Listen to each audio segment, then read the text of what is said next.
Good day, everyone. I am Diane Grace M. Ohina, and today I am going to present to you my proposal about disseminating information related to stoichiometry, gas laws, and kinetic molecular theory. But first, let us dive into the purpose of these three topics. Stoichiometry, which is the branch of chemistry that studies amounts of substances that are involved in reactions, serves as the root of the production and creation of products we use daily. Example of these products are soap, deodorant, shampoo, tires, gasoline, and many more. Now let us talk about gas laws. These are simple mathematical formulas that allow and aid the prediction of physical properties of gas. Our atmosphere is made up of different gases, and the ability to understand the behavior of those gases was made possible because of gas laws.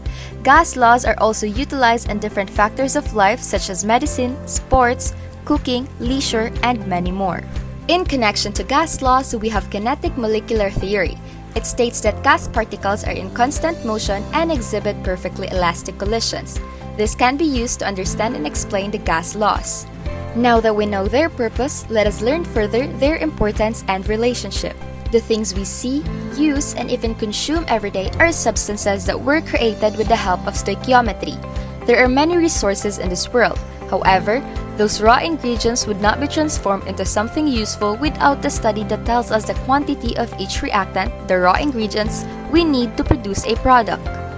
Azerbaijan Chemical Society listed 15 chemicals that we use daily, with baking powder being placed at number 1. Baking powder allows the release of carbon dioxide in reaction with other ingredients, causing the volume of the goods you're baking to increase and the texture to lighten. Aside from that, it is also used for bathing and washing of clothes. Without the development of stoichiometry, functional products such as baking powder would not exist.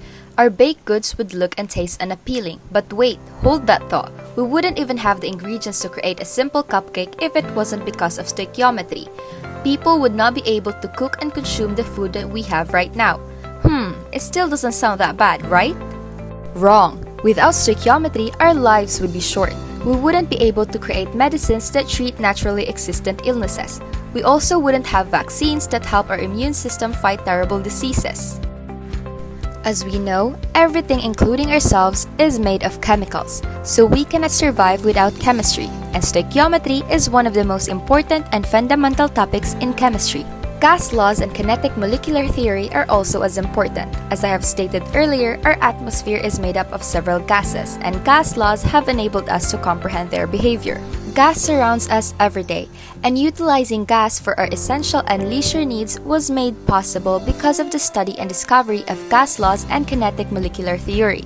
If the development of these important topics did not happen, we would not be able to have a wider understanding and usage of the gases around us. Sure, we may still be able to blow air in a balloon, but we wouldn't exactly know the reason why it is expanding. Medical uses of gas would also be impossible, as we wouldn't have the knowledge to create tools or apparatuses that can be used to make gases medical instruments.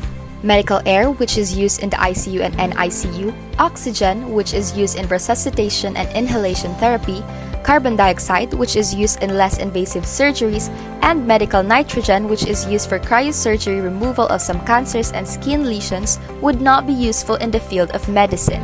I cannot even imagine how medical professionals would perform certain procedures without the existence of the aforementioned. Stoichiometry, gas laws, and kinetic molecular theory are all connected in a way that they play a huge role in our lives. The world would be so much different, dull, and boring without the discovery of these three. With that being said, let us talk about the ways of preserving and disseminating information about the three topics. The most easy way of preserving human knowledge about the topics mentioned earlier is to keep them in the educational curriculum. Teaching young students about the concept and significance of stoichiometry, gas laws, and kinetic molecular theory would ensure that more people would know about the topics and increase the chance of information dissemination. The larger the number of people who knows about the topics, the greater the number of people who would talk about it. Another way is to utilize technological innovations.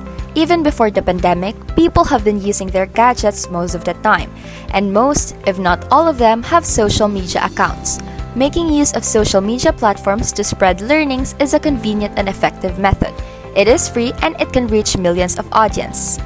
We should also have more seminars and webinars about the topic to pave way for formal and in-depth discussions. These should also be accessible to everyone, as not only the rich and connected people deserve to learn about such fundamental aspects in our lives. Now that we have learned how to disperse necessary information about stoichiometry, gas laws, and kinetic molecular theory, we should all do our part to spread awareness to people in preserving and maintaining our knowledge about those essential topics. This has been Diane Grace Amohina. Thank you for listening.